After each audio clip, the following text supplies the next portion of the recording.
Carlos Castanheda, A Roda do Tempo.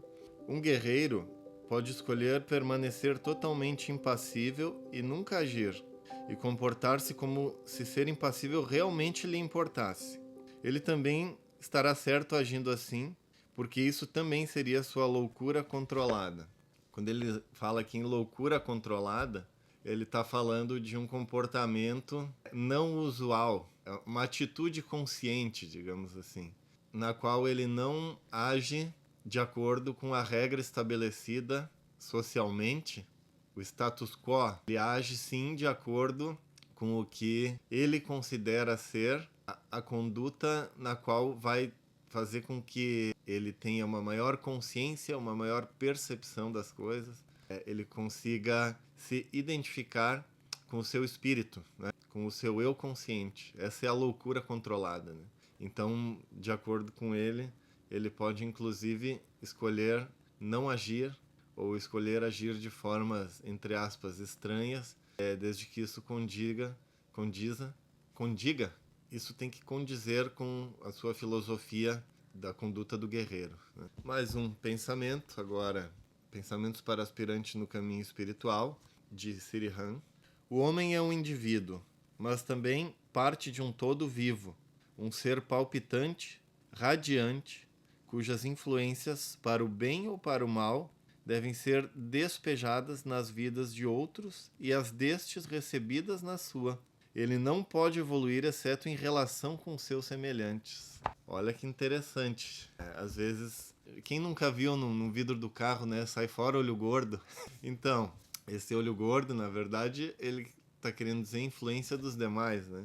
Só que essa influência dos demais e a nossa influência nos demais também é algo necessário para espelhar coisas que nós não temos em nós e que os outros não têm neles, né? Só através da convivência e do espelhamento entre si, os seres humanos conseguem evoluir, porque a atitude dos demais muitas vezes nos coloca em situações de irritação, de vergonha, de medo, e também nos põe em situações boas, né? De amor, de admiração, de carinho.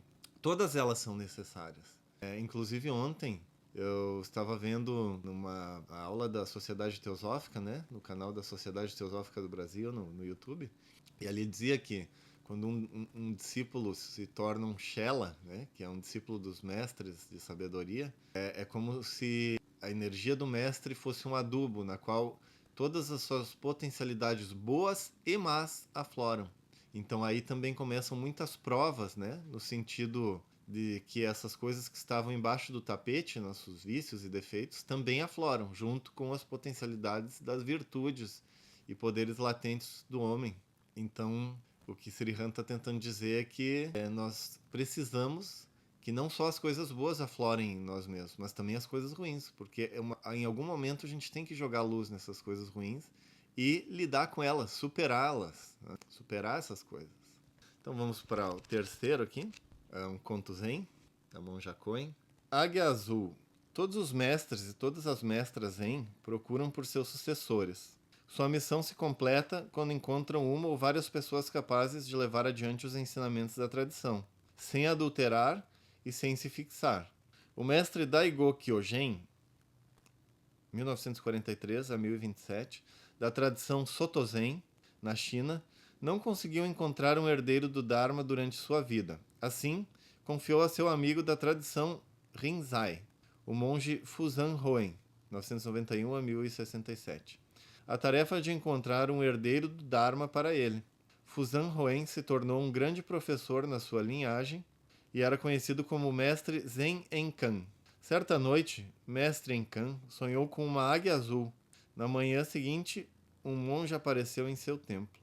O mestre perguntou seu nome, e ele respondeu que era Tozu Jisei, 1032 a 1083. Ora, Jisen significa cor azul ou verde em chinês. Assim, Mestre Enkan considerou que talvez a chegada desse monge fosse o sentido de seu sonho da noite anterior e o convidou a residir no templo.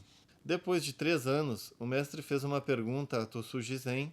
Quando ele ia responder, o mestre o impediu, usando a mão para cobrir a boca dele. Outros 3 anos se passaram e o mestre o examinou sobre os ensinamentos dos 5 níveis do mestre Tozan Ryokai. o monge muito importante da tradição Soto Zen. Foi aprovado.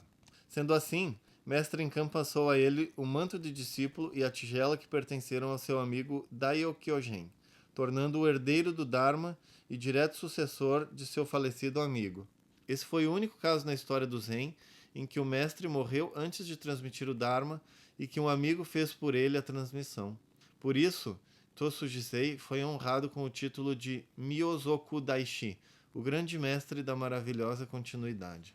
Olha aqui exemplo de fidelidade, de humildade desse discípulo que, uma vez tendo sido incumbido de repassar o Dharma para quem fosse o próximo sucessor, teve a humildade de não tomar para si essa tradição, mas sim manter-se atento e procurando fielmente o que o seu mestre pediu e realmente encontrou e repassou o Dharma.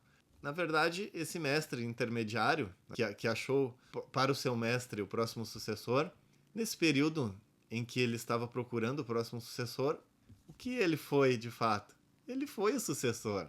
Mas essa foi uma lição de que o mestre dele, mesmo após sua morte, o colocou em uma condição onde ele teria que provar sua fidelidade e sua humildade. Racionalmente a gente pode pensar que talvez, então o mestre não acreditava que ele fosse capaz e nunca lhe passou o Dharma. Pelo contrário, ele passou o Dharma e ainda por cima colocou uma prova adicional para prová-lo na sua fidelidade e na sua humildade.